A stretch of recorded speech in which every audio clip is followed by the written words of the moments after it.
What's up guys, Fish Tank Dave here. In today's video we are going to do the video that I promised you guys. We're going to do a tour of all the fish tanks that I own. So behind me is a 75-gallon saltwater tank. It's the only saltwater tank I have. Currently right now it's a fowler tank, which means fish only with live rock. That's basically what's in there now. And let's take a look at it. So you can see here we got a lot of different species of saltwater fish. We got some green spotted puffers, which actually kind of prompted me to get into this whole thing, into saltwater. I bought them, they were sold to me as freshwater. Then I realized that, yeah, they're actually brackish, and then they in turn basically turn into full marine water after, you know, once they hit 2 to 3 inches or so, they should be in pretty much salt water at that point. And it's well known that if you actually acclimate them to full salt water, they actually thrive. So I'm just doing it sooner. But as you can see, the biggest puffer right there, his name is Yakko. That's Dot. And that's Wacko. Wait. Alright, I confused myself. Okay. So Yakko, which I think is this guy right here. Yeah, that's Yakko. He's almost got like a Y on his head. That's Dot. And that's Wacko over there, which is, you know, Animaniacs. Then we got this bigger clownfish is named Magikarp. And this little guy right here is Gyarados. Yellow angelfish is Zapdos. We got Bert and Ernie right here, the mollies, which I acclimated to saltwater. We got Ariel right here, which is the Royal Grama, who is gorgeous. I've never owned saltwater in my life, and the fact that I can get this fish to come out like that is amazing. She is just stunning. If this would focus correctly, let me go over here. Look at her. Man, is she beautiful. And she had a bunch of nip fins at the beginning of when I first got her, and you know, it's all pretty much healed up, and the color is like pretty much going back and everything. Hello, Yakko. Hello.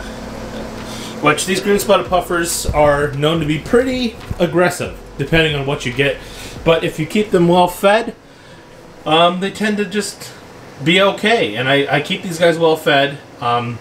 They haven't shown any aggression towards the other fish, believe it or not. So that's awesome. You know, little I don't know.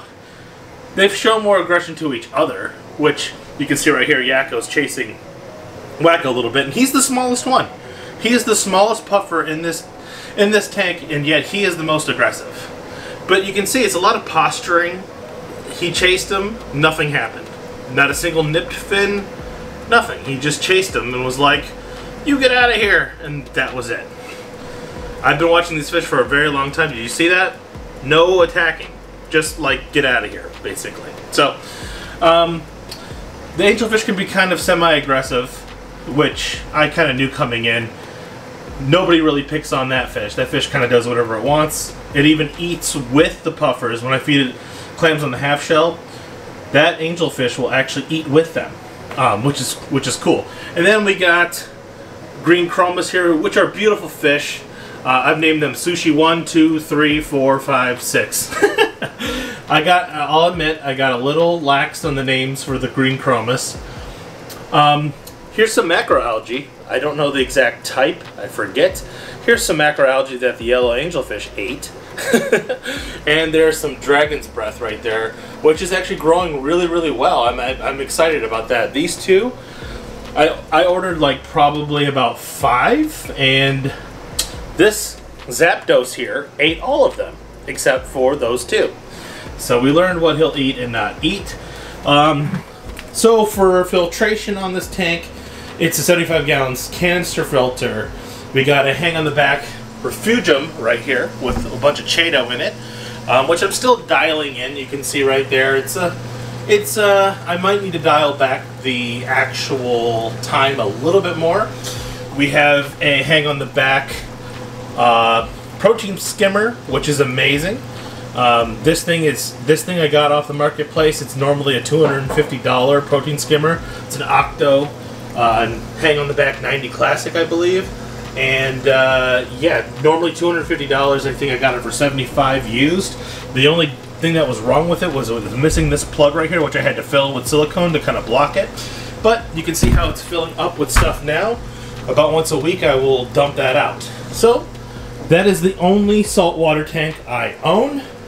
So let's get into the freshwater. Right now we're going to look at the freshwater 29-gallon tote. This is my colony of Endlers, and they are awesome. They are breeding like crazy in here. You can see all different types of sizes. If I put my hand in here, they usually swim right into my hand. Look at that. Got a fish. They are super tame. They love the hand that feeds them. Did you see that? Let's do it again. Watch. They'll come right over to my hand and come right in. Here, let me pick you up. That was a female. Yeah, they love me. They love me, and I love them. So, you know, these are a kind of a science experiment. They are half Cobra Endlers and half black. You can see the ratio is, I mean, no matter what's coming out of here, it looks great. The fish look great. It's just, I'm trying to get them to breed true before I start to actually sell them or trade them or whatever. So this is kind of a project I've been working on since I first got into the hobby. Next up is, this is my Jade green shrimp tank. And as you can see, there's ramshorn snails in here that kind of hitchhiked. But there's a good colored one right there. The one thing I found though is the quality is kind of hit or miss. Some of the actual shrimp don't really look that green. They just look kind of green. So I'm letting the colony go. There's quite a bit in here in this little 5-gallon. But you know, I'm letting the pond snails grow in there, and I feed them to the puffers. And you know, I'm just letting them kind of grow up. Don't really have super big plans for this. Maybe eventually one day I'll sell the Jade green shrimp, but the problem is a couple of the batches that came out kind of threw out these oranges, and I just knew right away. I was like, wow, the ones that are green are beautiful, but it seems to be very unstable, so I just kind of just let that go. This is actually a hospital tank right here. This is before COVID. This was the fish that was actually at my office. When COVID hit, I actually brought him home. Problem is he got a bacterial infection, kind of like an abscess on the side of him, and on the side of him it actually started getting really gross. So there's no other way to really put it. He had like a protruding like scales. It's like this huge abscess on the side of him. Now I'm going to show you him, and this is after so much time. There's a lot of glare, but he is actually regaining his scales right now. He is healing. And I tried all these bacterial infection medicine, and nothing was working. Nothing was working. Then I actually tried to just use marine salt, and that started to make it go down. Eventually the abscess like burst, and because the bacterial infection was from salt water, keeping it for 2 weeks, I did water changes and kept putting a half cup of marine salt in there, and that kept things sterile. And now he's starting to heal, and I'm using Melafix every day for 7 days, then doing a water change, then keep going, and his scales are growing back. He's going to be ready to go back to the office before too long, so that's great. Next is my 29-gallon, which actually has my electric blue Acara. There are 3 of them in there, and I just got these Odessa barbs from dansfish.com. They are literally not even 3 hours into this tank, but they are already coloring up. They look beautiful. They look great, and I can't wait for the future of this tank. You know, you can see that these electric blue Acara are pretty small right now, but they're still showing such good color. I can't wait till they get, you know, bigger and, you know, just show off that color. This tank is going to be really stunning later, for sure. Once these plants get bigger and these fish get bigger, it's just going to be awesome. Next up, not really much to show here. This is my duckweed farm / mystery snail tank. And you can see there's just a ton of mystery snails in here. I was selling them online, but had a couple bad experiences with USPS and all that, and just packages getting lost or stuck in the mail. Decided, you know what, I'm just going to stop trying to sell them online for right now. This tank right here is actually my Berlin Koi Swordtails. These fry are growing so fast, it is unbelievable. they're less than a month old and are already this big. So very good genetics here, very good strain. She looks like she's about to have another batch of babies. And I also have the lemon blue-eyed plecos in here, which they're going to take a while to grow and sex out. So, but I gotta say, I love this tank.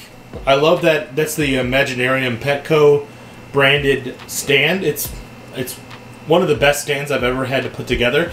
Scratch is really easy, but it looks so much more modern than what's out there. So I really love it. So that's basically it for the basement tanks. Let's go upstairs. Alright, now is the 15-gallon flex. I actually built this stand, which I'm pretty proud of, I'll be honest. Turned out really good. I even installed self-leveling feet. But you can see here, this 15-gallon flex has got Galaxy Rasboras in it. 7 of these were actually bred by me, hatched and raised all the way up from an eyelash, all the way up to full grown.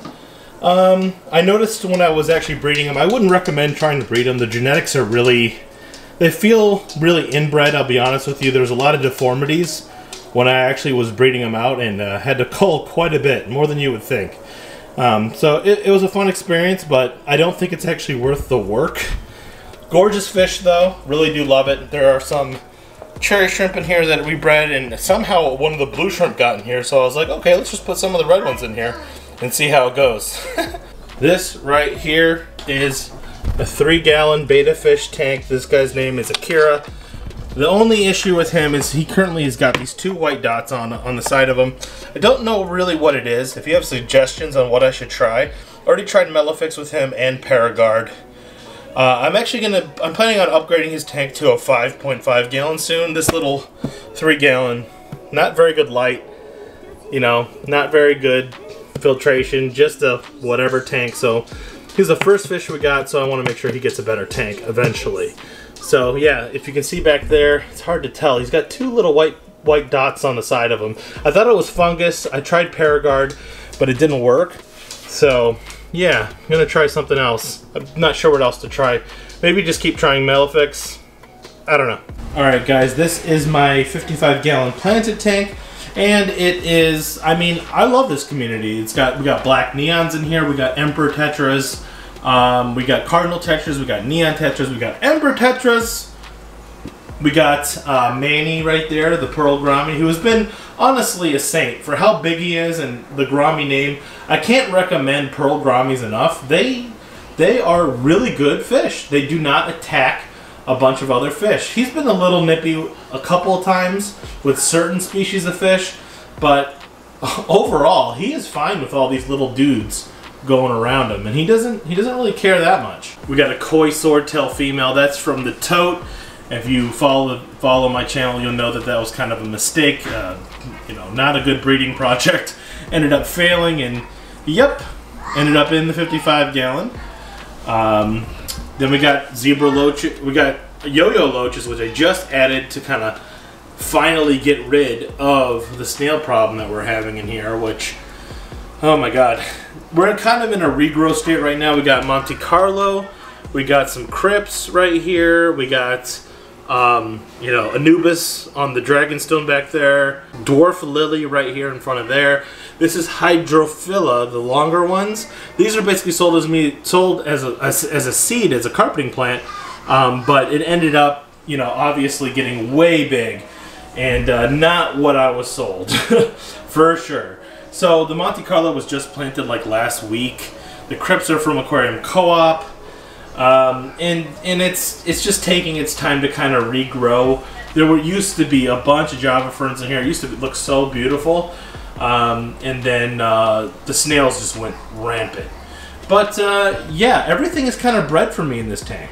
The black neons, I started out with 9. There's like 20 something in there. The emperor tetras, when I first got them, they were aggressive. I actually removed them, and then babies hatched. Boom, I got 5 more. There's so many things I bred in here accidentally. Oh yeah, I forgot to mention the bottom feeders. We got Cory cats. These are, I forget what type actually. I mean, obviously these are albino. Then yo-yo loaches. There's Pandagara in here. Got 2 more baby ones from Dan's Fish, and they look really good. Let's see if we can find one of them. All right, there's the baby Pandagara right there. Oh my God, so adorable. There's 2 of them in here. They're both were eating, both are doing good. And also there is Tuxedo Koi Guppies right there. Also, we got the half black Endlers. These the other Cobra type that came out. The other half was these guys, and they look really good, honestly. You know, they look really pretty, and they always are hanging out together. Really good genetics there. They grow really fast, really prolific, and they are just another nice pop of color in here, you know, with the yellow tails and all that. So they look really good. There's also some purple Moscow guppies in here as well. Kind of failed breeding projects. Every now and again you'll get a pair of, especially Livebearers, that have been kind of like designer, I would say line bred to do a certain specific color. Every now and again their genetics can be off, and there's the purple Moscow right there. Beautiful fish, but the problem is the growth rate is just not acceptable. It's been a year and those fish are barely adult size, and whenever that happens, it's kind of just like, well, those are bad genetics. You know, you see those Swordtails from downstairs, less than a month old, they're like an inch long already. Like, that's good genetics. The Endlers, they make babies, they grow up really fast. You know, that's what you want. They want them to grow fast. So these guys are in the same type of parameters, and yet they're just going they're growing very, very slow. Way slower than I would like. So I definitely just kind of went, okay, you know, I don't want to get rid of them. I still like them, so let's put them in, you know, the 75 or the 55 gallon and get a pop of color. You know, they're nice looking. I do like them. You know, there's one right there. And then Tuxedo Koi are probably my favorite guppy, but I want to try again with a different strain because I don't trust the line where they came from. Beautiful fish. I just had one of them recently just pass away out of nowhere with 0 signs of it happening. So, I mean, I love them. I think they're one of the best guppies, like I said, but I just don't trust the strain I got, so I kind of would want to start over with a new trio. So that is pretty much it for the 55-gallon planted tank. And finally, we are at these 2 tanks, which you guys should already know by now. If you follow the channel, you will know that these are the Blue Dream shrimp tank, Neo Caridina, and the regular grade cherry shrimp. These guys are great. You know, these 2 tanks are just really great to look at, and you know, if you want to check out the video I have about how to breed cherry shrimp, you know, the card's going to pop up right now. But yeah, this colony is doing really, really well. These Blue Dream shrimp are really good quality. They've been just now producing really great for me after I pulled the fish out of here. So I go more into detail in that in the video. These guys also looking great, doing well. Always babies in here. You can see them all on the wall and everything.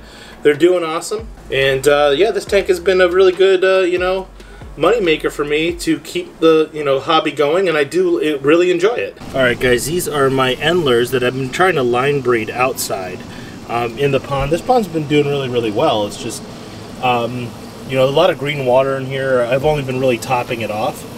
Haven't been doing water changes, kind of just let nature take its course. You can see we got duckweed. There's a bunch of guppy grass in there as well as water lettuce.